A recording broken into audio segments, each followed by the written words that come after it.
Hello everybody, welcome back to Shane's Squirrel Shack where we talk about autism awareness and all of that. And I want to thank you all for tuning into today's video. Today, we're going to talk social skills for a second. I'm going to talk about something that is very common with autistics, and that's kind of misreading conversational skills. So, what I kind of mean by this is I have a really hard time figuring out when it's my turn to talk in a conversation and kind of figuring out when people are done talking in the middle of their exchange in our conversation. So it was funny. This is actually something my manager brought up with. And, she's a very in tune person, and it was great because she's she pointed it out. She called me out for it.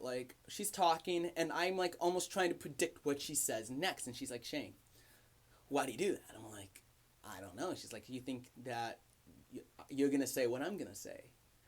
And it got me thinking, actually. I'm like, wow. I actually was like, thank you for calling me out on that. Because I'm always looking for stuff to improve on. I'm always looking for things to better myself at. And this was one of them. And that kind of actually encouraged me to kind of make this video and share with you guys kind of what's going on in my head and my experiences with that. So it was always something I always had a hard time with. I'm in a circle of people. I'm talking with just an individual. And I always think I can talk. I always think it's my turn right when they're about to say another sentence. So I guess the best way I can show this to you is, I'm pretending I'm someone else. Blah, blah, blah, blah, blah, blah, blah. And here's me. Blah, and then they go blah, blah, blah, blah, blah, blah, blah, blah, blah, blah, blah, blah, blah, blah, blah, blah, blah, blah. And so I never know when to chime in when it's my turn to have the conversation. And I think, thinking about it now, there's a couple reasons why I do that, or why I have a tendency to do that. So one of it is I know I don't have the greatest short-term memory in the world, and I know if I don't say it then now, I'm going to forget it. I'm going to forget it. If you don't let me talk this second, I will have nothing to say when it is my turn, if it's my turn, if I can perceive when it is my turn to exchange in this conversation. Second, what was I going to say?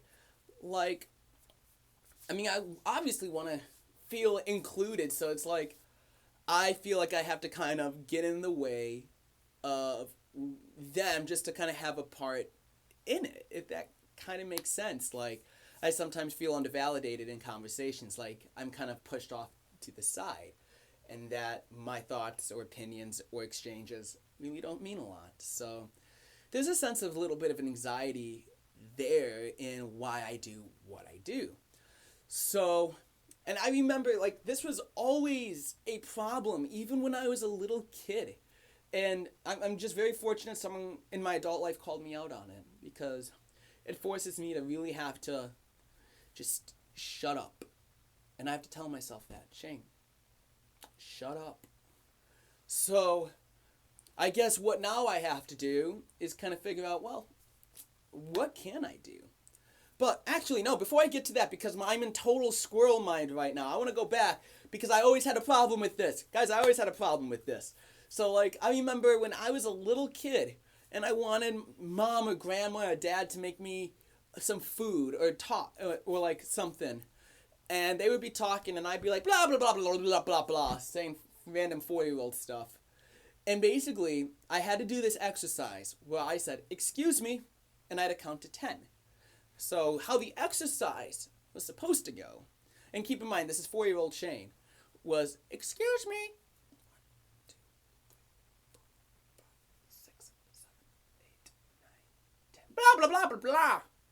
But here's how I did it. Excuse me, blah, blah, blah, blah, blah, Great stuff. Great stuff. I was a joy. I was a joy to be around.